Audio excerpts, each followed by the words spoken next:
Welcome to Catholic Discovery 101.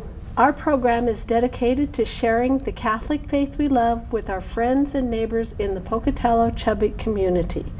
My name is Liz Johnson. I'm a parishioner with Holy Spirit Catholic Community.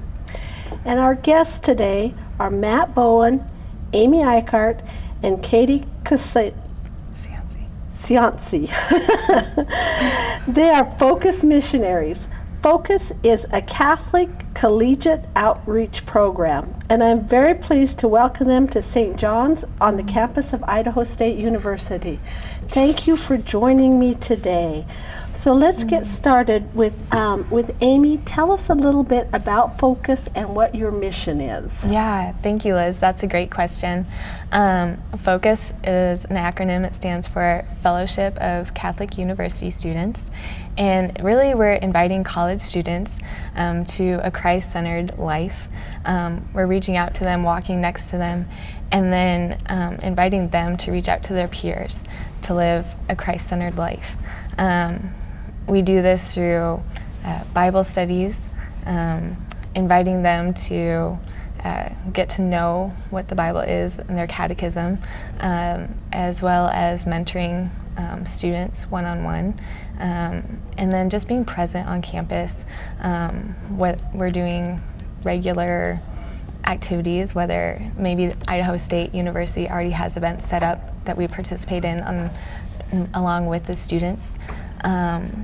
And then also just like going out and inviting them into other mission opportunities as well.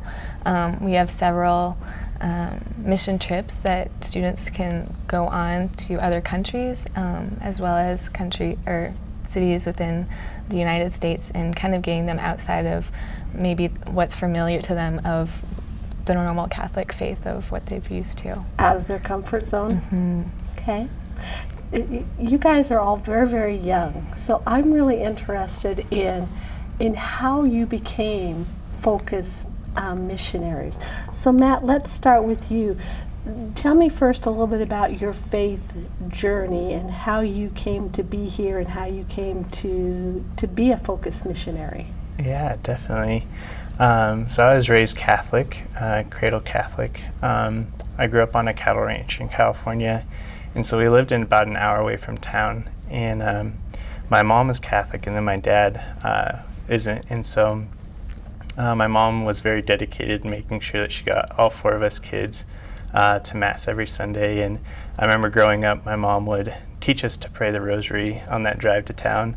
I remember as a kid always being like, oh, I got to say the Rosary again, you know. But I just remember that being very instilled in us and how to pray the Rosary and going to Mass every Sunday. And so when I went away to college myself, I remember that first Sunday being in the dorms and just asking myself that question, okay, am I going to go to Mass today or am I not? And yeah, it came down to, well, my mom made sure that four kids got to Mass every Sunday for an hour drive. Like, I can go to Mass that's only 10 minutes away. Mm-hmm. And so, yeah, I just remember that being very, very rooted in me. But then as I went through my first couple years of college, I still would go to Mass on Sundays, but during the week and on the weekends, fell into that party culture in college and just really didn't really take an active part in my faith other than going to Mass on Sundays. Mm-hmm. And so the rest of the week was mine, and then I'd give Sunday to God, you know. But yeah, it was my sister actually who was a Focus missionary, and she was the one that got me involved. And so she invited me to go to this Focus conference in 2010. It was called the Made for More Conference. And at first she invited me and I was like, I don't know. I don't know if this is for me. I don't know if this is something that I'd want to do.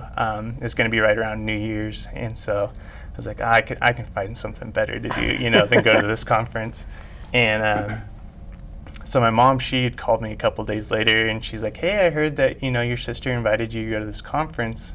You know, are you going to go to it? And I was like, well, I was thinking about it, you know, we'll see. And my mom was like, well, I'll pay for you to go.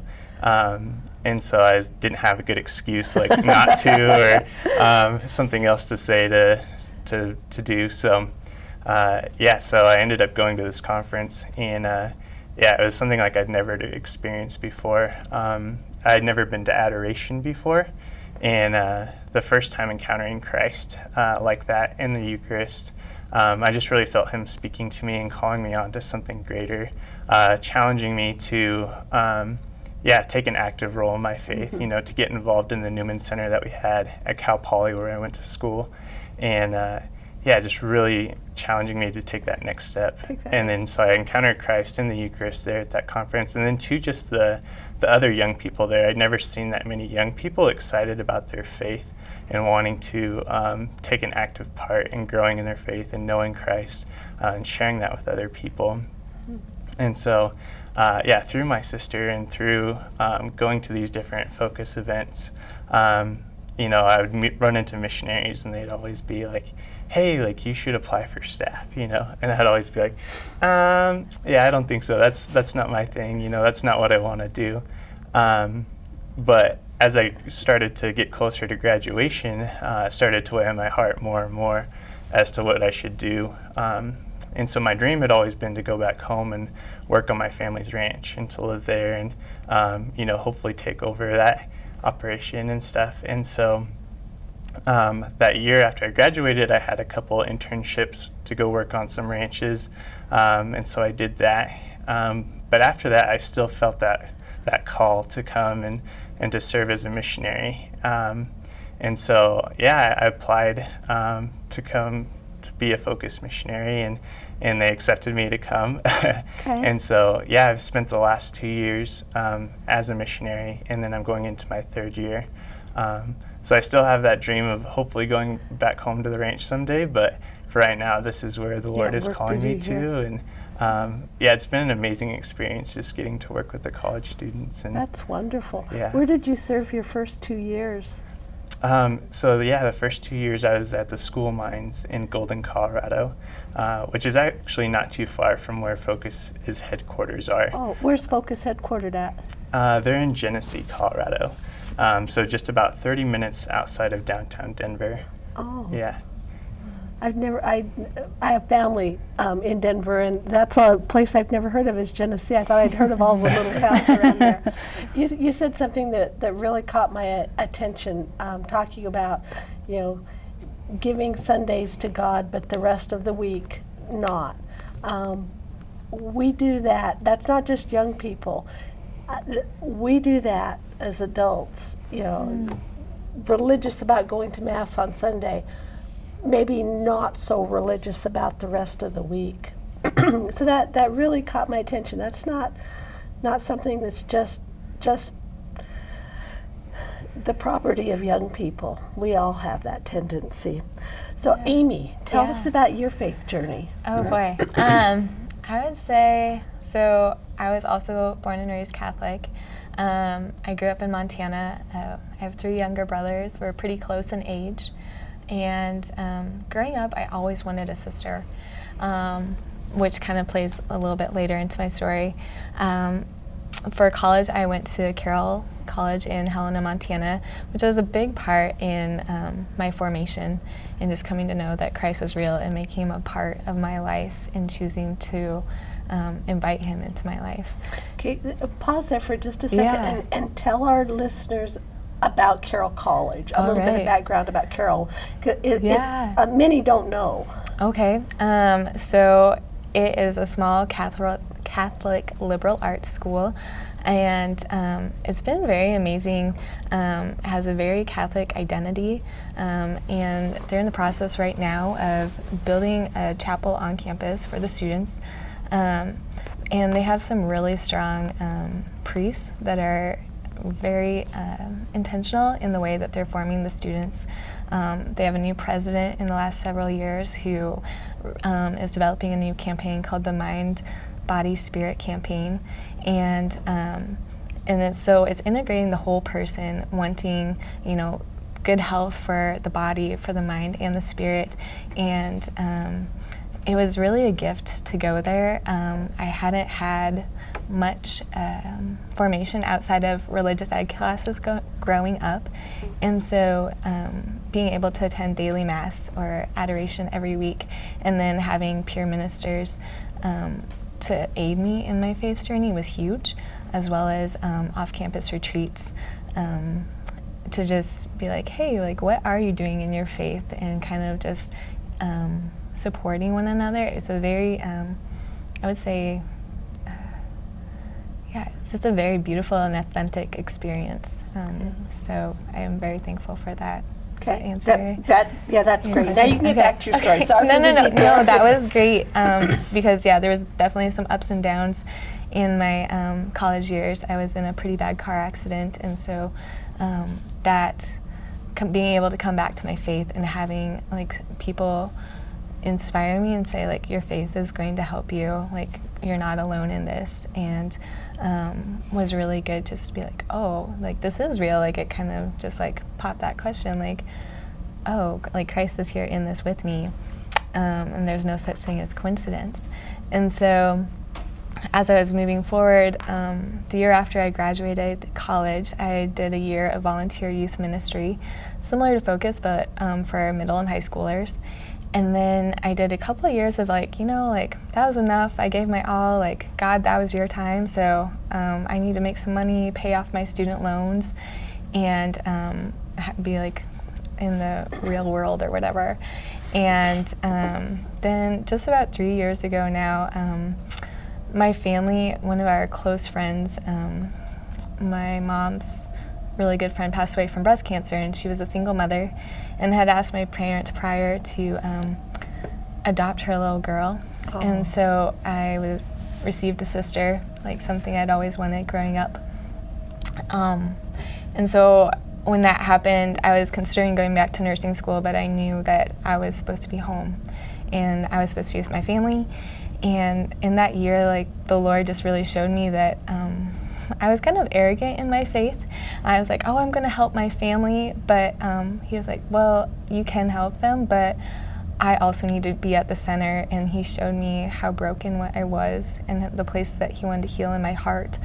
And so when it was coming about a year that my sister had been living with us and a part of our family, I was like, Lord, you've shown me that life is precious. You've shown me that that there's more to this life, and I want that. I don't know what it is, and so yeah, please show me. And a couple days later, one of my friends at the time was a Focus missionary, and I was sharing like this desire for something more, because I was working at a coffee shop and just, which is good, but it just wasn't like the fullness of like something with purpose. And so as I was talking and sharing with her, she just listened, and I knew that the way she was able to be there with me was like from her formation in Focus, because I had known her for years prior. And there was a whisper on my heart, like, what about Focus? And I was like, no, I'm done with ministry. And I was like, well, if I've learned anything, like, I need to pray about it. And so a couple days later, I ended up chatting with her and just being like, I heard this whisper on my heart. I don't want to do this. And she's like, well, you can just apply and see what happens. And so 5 months later, I was at training in Ave Maria, Florida, and a Focus missionary. And so I'm learning what Focus is. This is my second year on campus. I was in Omaha, Nebraska last year, which is also a huge gift. So I'm excited to be a little bit closer to home. Yeah, and just in a new place. So. Oh, that's a wonderful story. Yeah, so thank Katie. Great. So I'm from Arizona, and I grew up with a Catholic family, I guess. Like, we would go to Mass every couple of Sundays. And so it was like always there and a part of my life, but it was never like really the center of my life, or never really guided my life. And so as I went to college, I went to Northern Arizona University, and I kind of went to like the Newman Center, like the Catholic Center, looking for like, maybe I'll make some friends. And it just wasn't kind of a place that I did make friends. But like over the years, Focus did come to our campus, which was really great. And then I started going to Bible study and getting kind of involved. I was kind of half in, half out for a lot of it. And then one summer I went to I went to Europe for the summer, and I was like, great, I can be whoever I want to be. And I just never really gotten into the party scene in college, and so my sisters were really pushing me and to be whoever I wanted to be, and kind of I just felt like I had missed out on this like aspect of the college experience that society tells us that we have to have. And you know, like Facebook and all these things, like, oh, it looks so fun, but I just hadn't ever really like gotten into it. And so I went over to Europe, and I just like threw myself into that party scene. But then I just like started to realize like how empty that party scene was, and how every day you had to wake up and you had to do it again if you wanted to find happiness, and which it wasn't true happiness either. It was just like, and how kind of just like those parties or going out like wasn't as cool as people thought it was, you know, like it just looked like it was so much more fun on Facebook or in the movies or whatever, and I just did not take any joy in it. But I just like lost a lot of like who I was and a lot of things that I held dear to myself. And so for a long time, I just like hid from God for a few months. There was like a church right down the street from my house, and I never went. And so when I got back, luckily a lot of my friends were at the Catholic Center, and I had kind of like started to be a student leader, and so I felt like just really like a fraud and like that I didn't belong. But by like the grace of God, just kept feeling this pull to just go back. And one day we were in prayer, and we were just like doing this meditation on when Jesus first met John. And Jesus turns around and he asks John, like, what do you seek? And as Jesus turns around, like, we're supposed to like look upon his face and like, what do we, like, we were called to say, like, what do we see there? And as he looked, like, my heart was like absolutely outside my chest. I was so scared. I was just like, oh my gosh, he's just gonna hate me. He doesn't want me to be here. Like, I don't belong. And at that moment, I just saw the most like pure joy and the most pure love I'd ever seen on Jesus' face. He was just so joyful that I'd come back to him, that he didn't care where I had been. He just cared that I had come back to him. And so that was just that moment that I decided. I had kind of felt a whisper on my heart, like Amy, just about focus before, but I was like, no. And so within that moment, I just really felt like just like such an overwhelming joy and love that I wanted to like share that with others, especially to students and girls who maybe like had felt like they could never be forgiven or that they were lost. And so Focus gives me that amazing opportunity to walk side by side with so many young women and college-age students, because college can be such a tricky time. And we're all trying to find ourselves. And so, yeah, I was really blessed. I applied for Focus and got accepted, and I have spent the last 2 years in Colorado with Matt, actually, at the Colorado School of Mines, and this is my 3rd year, and I'm very excited to be here and very excited to be working with the students at Idaho State. So. Well, I love your stories. So you told us how you arrived at Focus. So now, what's the next step? How are you trained to be Focus missionaries? You know, as Catholics, sometimes we don't always receive the best training, you know, in our faith. So where do you go next? You talked about Ave Maria. Yeah. And that is for the last, I think, 4 years, I believe. That's where they've had about a 5-week training where you're learning, a lot of things. You're being trained on formation in like a human sense, like how do I be a good human? How do I take care of myself so that I can love Katie and Matt? And so that includes like going to bed on time and like learning how to just communicate well, as well as like, you know, I need to pray daily. I need to attend Mass, and then they continue on into a spiritual formation, an intellectual formation, apostolic formation. And I believe, Katie, do you want to touch on those? Oh, sure, yeah. We spend, so out of the 5 weeks, we take a week for each of those. We call them the 4 pillars. And so we, like Amy said, we talk about human formation, and that kind of weaves through all of those weeks, just talking about virtues and how to just be the best person we can be. And then we go into scriptures, and we talk about salvation history, the Bible timeline, and we also kind of just delve into one of the Gospels. Each year it kind of changes. And then we also go over apologetics. How can we on campus talk to students about what we believe in and why we believe in that and truly know that.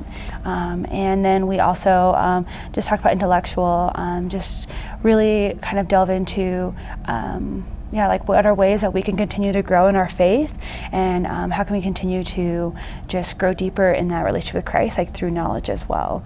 And so, like she said, we do daily mass and holy hour every day to prepare us for campus, and it's just an amazing 5 weeks where you're with about 500 other missionaries. So it's really beautiful, and you're just all running towards Christ, and it's just an amazing 5 weeks. So it's a really great time. That's wonderful. Yeah. So how many focus missionaries are there? There are over 550 of us. Okay. Throughout the country. Throughout the country. As well as two new schools in Austria this year. Oh, Yeah. okay.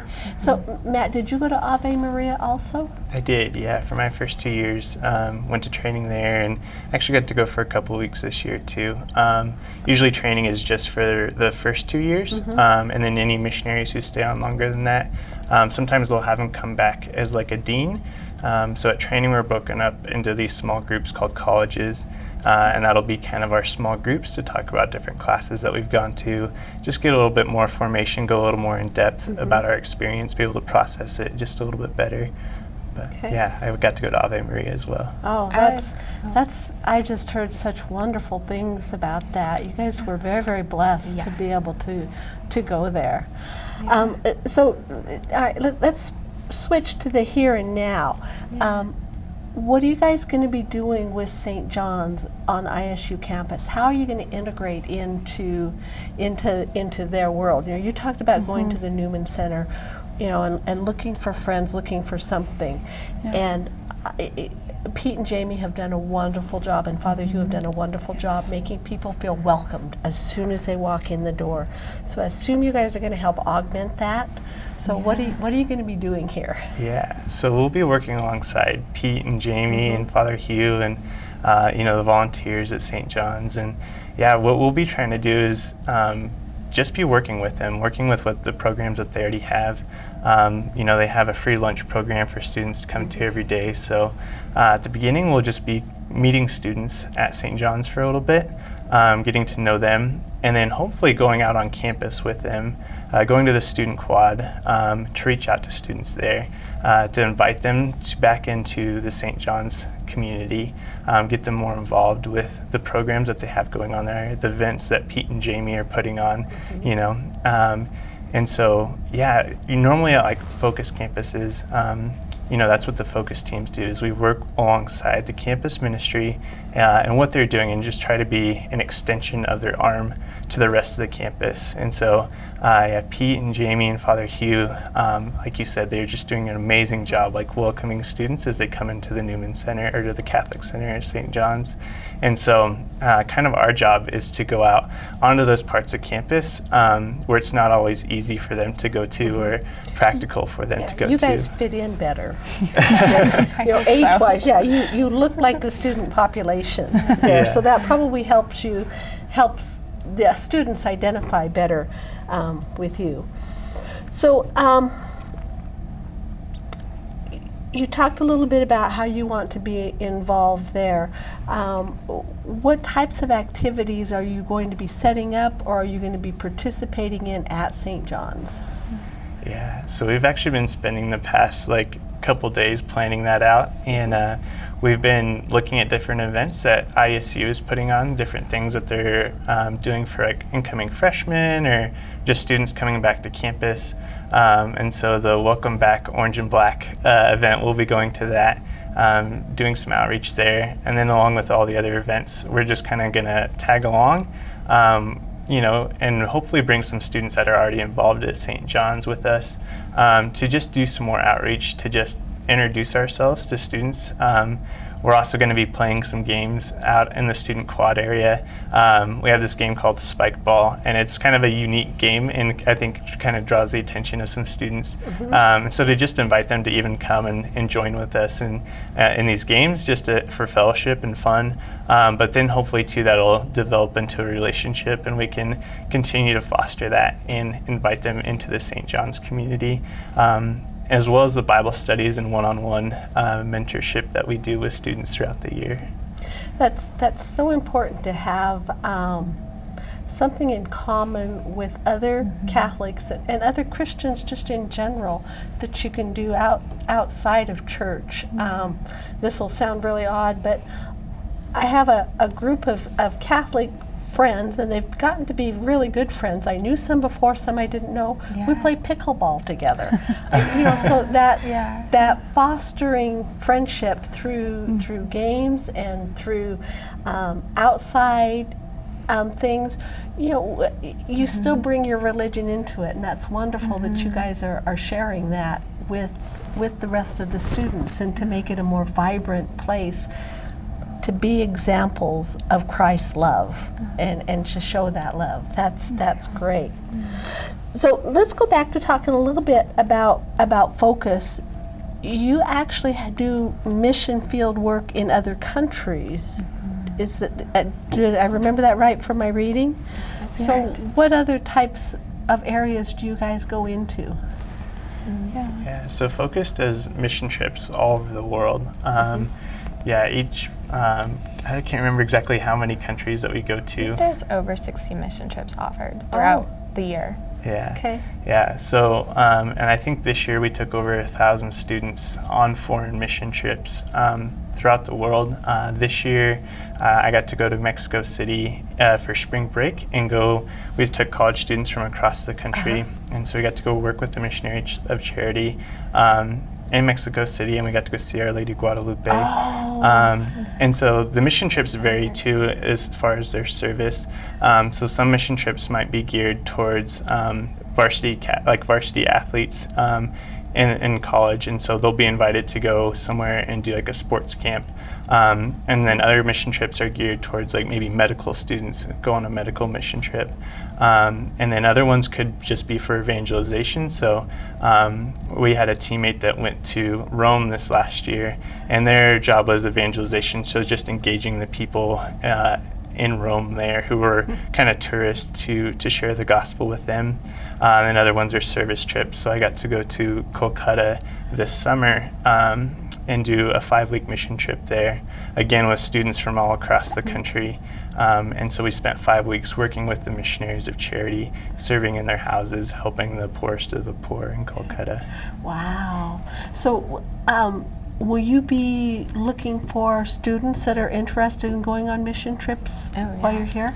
Yes, Yeah. most definitely. Yeah, usually missionaries will be leading mission trips, and so we'll try to invite them or recruit them to come with us. And if they don't want to come with us, there's a lot of other ones that they can go on they as can well. go on too. So. Well, I hate to tell you this, but our time is at an end. That's amazing. So thank you for spending time with us today. Gosh. Thank you for joining us here in Pocatello. And I ask God's blessing upon your mission. Thank you all for joining me. Thank you, Liz.